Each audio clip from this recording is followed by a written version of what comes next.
Fritzy, who's doing a stand-up routine on Wednesday night here in Atlanta, is going to give this great audience, and I apologize to the audience because Fritzy is going to give you some stand-up coming up in a little bit here. Can I give a quick plug here to what's going on tomorrow night real fast? Do we have time for that?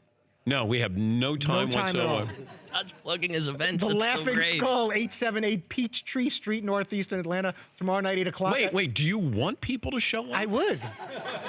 I would like them to show up and get some, pretend laughs. Because it was way too silent the last few times around. Tomorrow night, 8 o'clock. Okay. Get there early. Seating is limited. You can order Okay, online. all right. Seaton, give a tutorial on how to laugh at Fritzy's jokes, okay? So, Todd, try to say something funny. Just off the cuff. Yeah.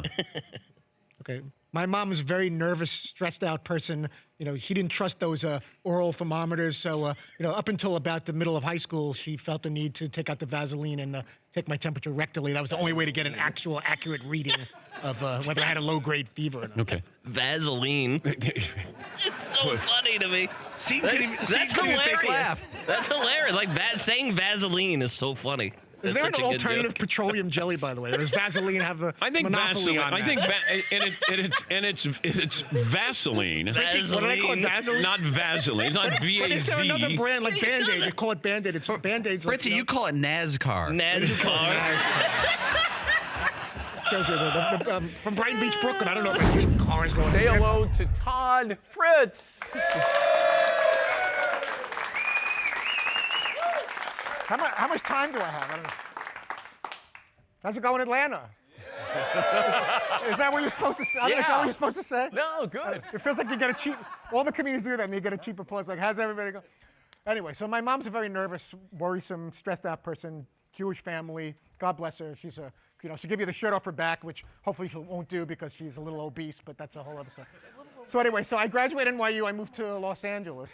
I'm about 21, 22 years old, and my mom's panicking. I had never been on an airplane before because just my parents, were afraid to fly and everything. We would take the auto train from Virginia to go to Disney World. It was very, very sad.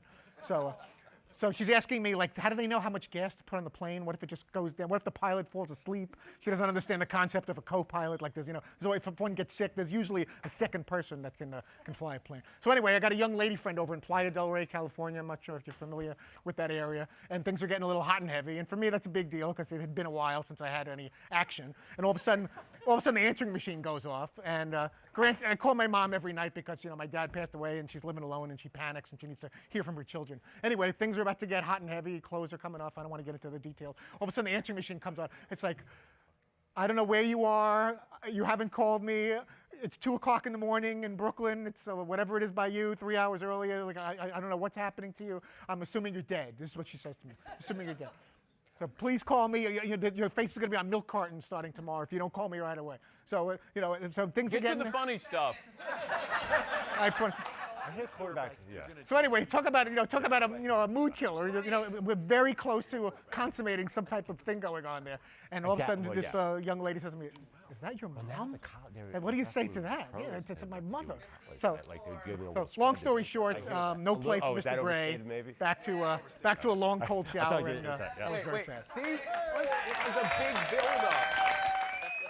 For more Dan Patrick Show, tune to Audience Channel 239 on DirecTV or download the Dan Patrick Show app.